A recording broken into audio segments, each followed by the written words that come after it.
They came on a Thursday morning. My son pulled into the driveway at 9. My daughter arrived 10 minutes later in a separate car, which should have told me something right there. 2 cars. They'd coordinated.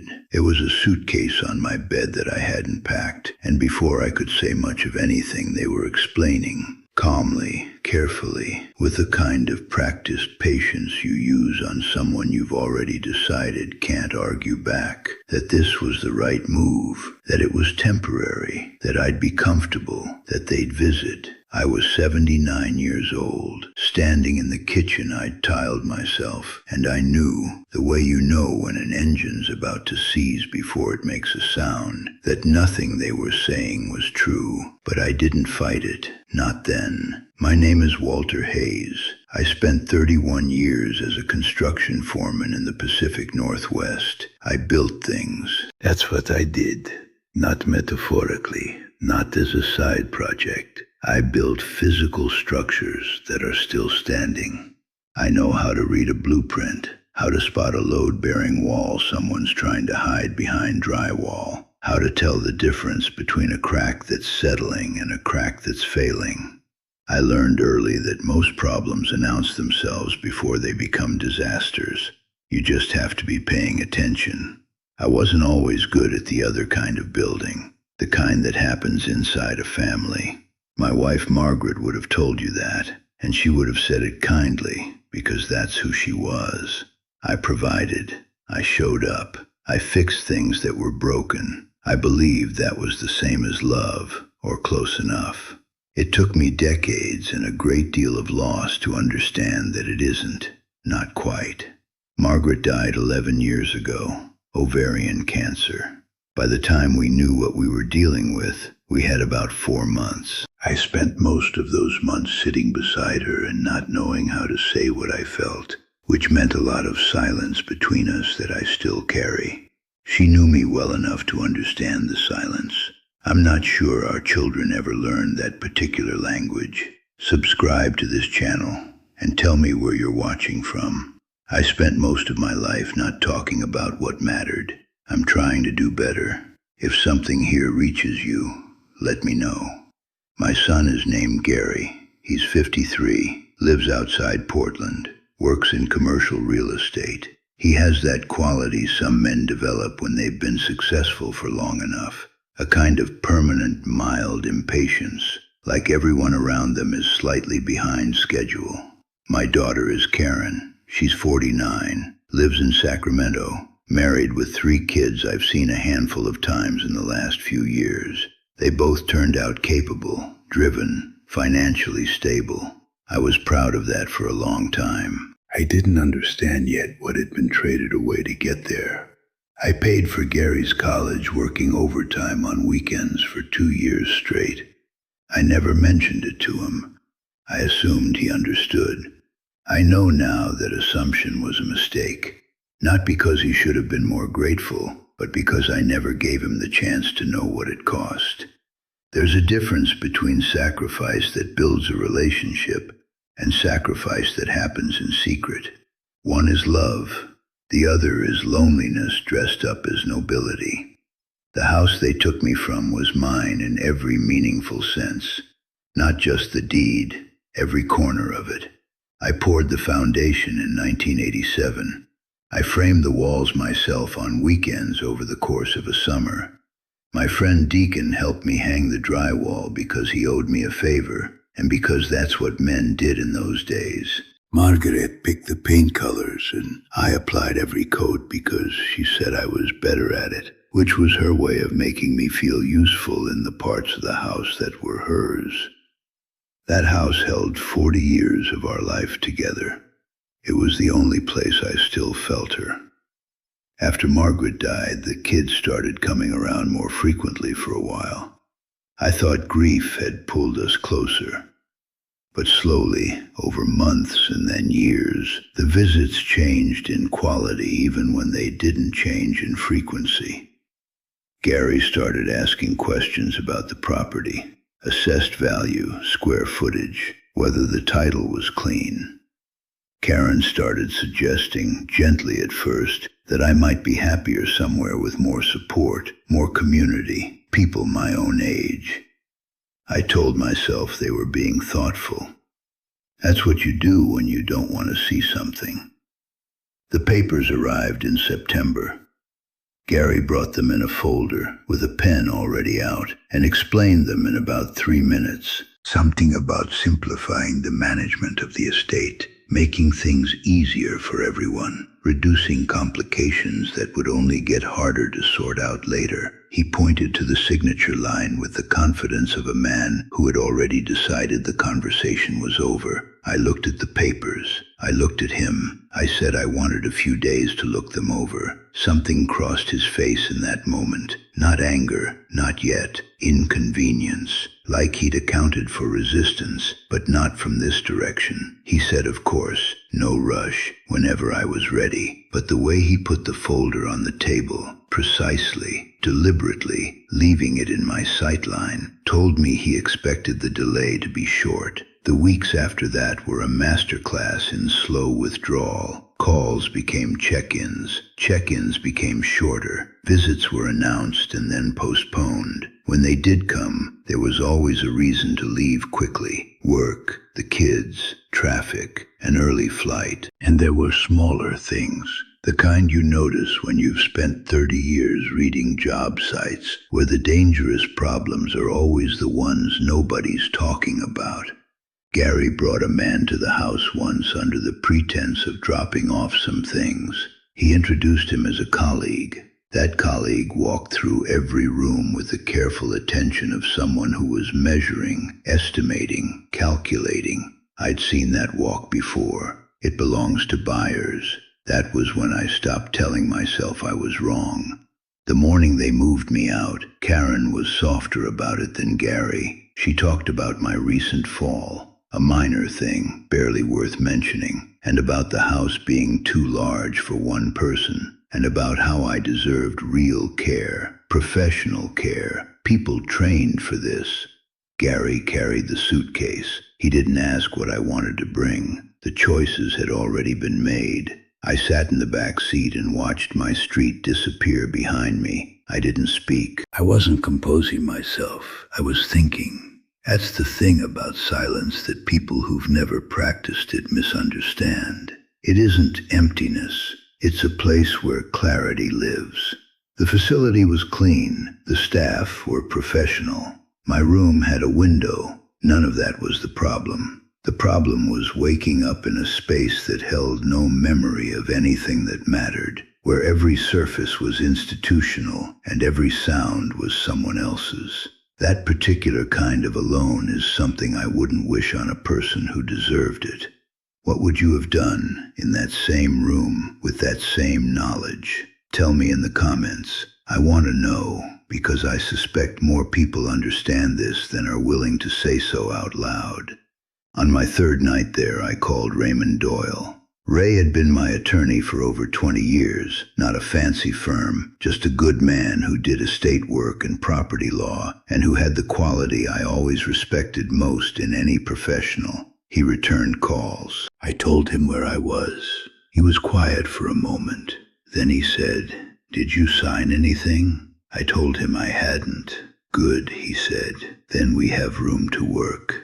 Ray came to see me 4 days later. We sat in a corner of the common room and talked quietly, the way you talk when you don't want to perform your conversation for anyone else. He told me to gather everything I had, the original deed, any recorded easements, the title history, anything in writing from when the property was purchased. He said there were details that impatient people overlooked. He said people in a hurry to close a deal often skipped the steps that would have told them they couldn't. He was right about what they'd missed. There was a clause, recorded in 1991 when I refinanced, that my attorney at the time had included almost as a formality. A deed restriction tied to a right of first occupancy, meaning the titled owner had to be formally notified and had to provide written consent before any transfer of ownership could be initiated. It had never mattered before because there had never been a reason to invoke it.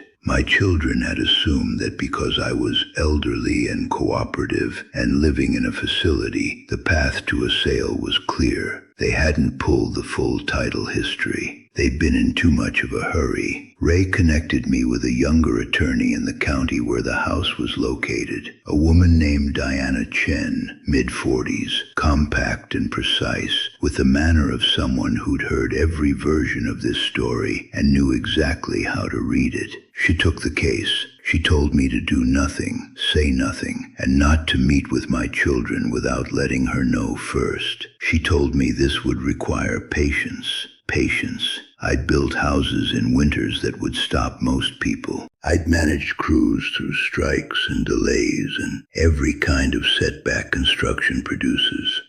I knew how to wait. I knew how to hold position.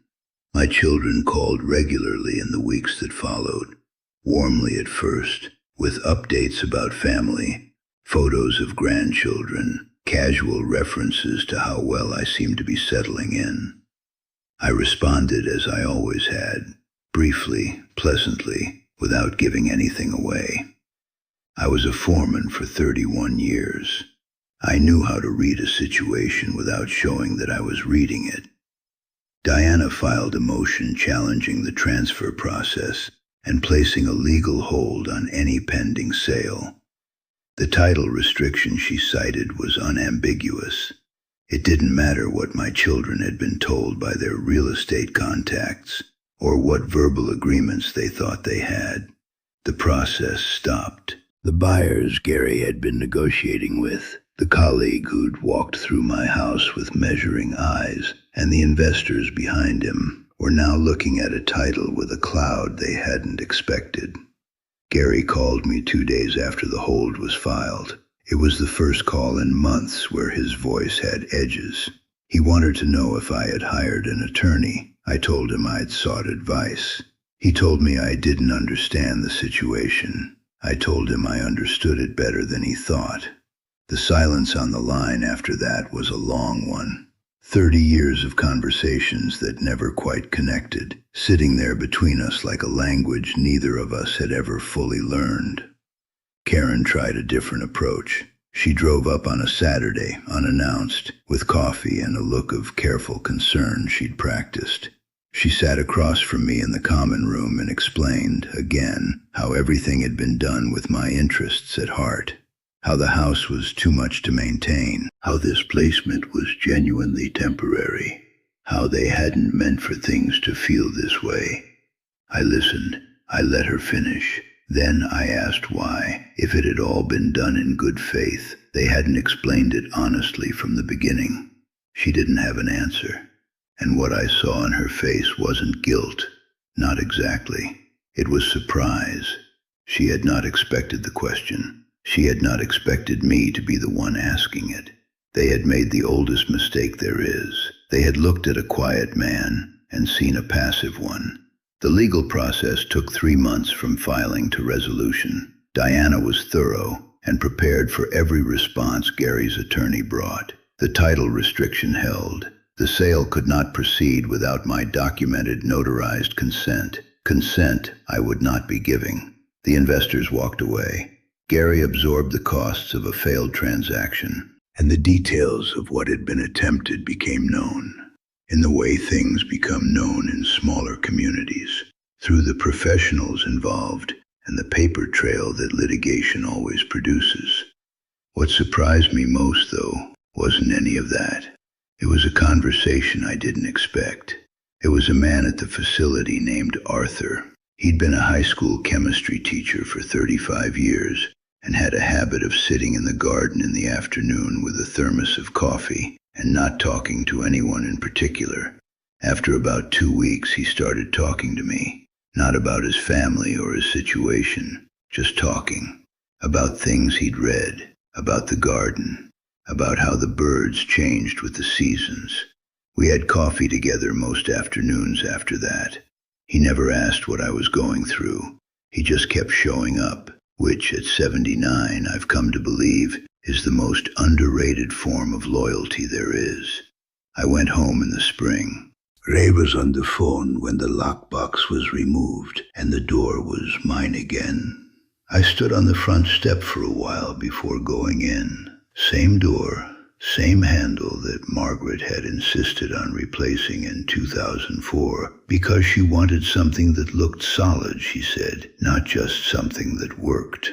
I understood what she meant now in a way I hadn't then. Inside, the house was exactly as I'd left it. Every repair I'd ever made, every surface I'd chosen. The kitchen I'd tiled in the summer of 1994 because Margaret wanted something that would last. It lasted. Gary called about a week after I returned. It was brief and uncomfortable and did not contain an apology, though I could hear him building toward the space where one should have been. He said he hadn't wanted it to end up like this. I didn't tell him I believed him because I didn't know if I did. I told him I'd heard what he said, and that what he did next would tell me more than anything he could say now. Karen hasn't called. Maybe she's waiting for something. Maybe she's decided this is easier. I've stopped spending time on the question, which is its own kind of answer. I live quietly now. Mornings I make coffee and sit at the kitchen table and read for an hour before anything else happens. Arthur and I still have coffee some afternoons. He retired from the facility last month and moved to an apartment 3 miles from my house, and I suspect that wasn't entirely a coincidence, though neither of us has said so. Ray checked in last week for no particular reason. Some people turn out to be real. I went out to the garage a few days after I got home. I hadn't been in there in over a year. It smelled like sawdust and machine oil the way it always has. My tools were where I left them, a little dusty, nothing that couldn't be cleaned. I stood in the middle of it for a while without doing anything. It didn't need anything done. It just needed me to be standing in it again, in the place that remembered what I'd built and how. There are things I'd do differently. I would have said more to Margaret while I could. I would have found a way to let Gary and Karen know that the work I did for them meant something to me, not just in the doing of it, but in what I hoped it said. I don't know if that would have changed anything, but I would have tried. Silence isn't always strength. Sometimes it's just fear with better posture. But here's what I know now that I didn't know clearly before. The house is still mine. The work of my hands is still standing, and I am still standing in it, which is more than the people who underestimated me expected. They looked at a man who was quiet, slowing down, easier to manage, and they decided that quiet meant finished. They were wrong about that. Quiet just means you're listening. I've been listening my whole life. I just didn't always act on what I heard. I'm acting on it now, and whatever years I have left, I intend to spend them in the house I built, on my own terms, with the people who showed up when it mattered. That's enough. For me, right now, that is more than enough. So I'll leave you with the only question that means anything to me at the end of all this. Not what your children owe you, not what you sacrificed, not what you built, just this. Do you know your own worth well enough to defend it when someone tries to take it from you? Because no one else will. And the moment you stop knowing it yourself, that's when you become easy to move. Don't be easy to move.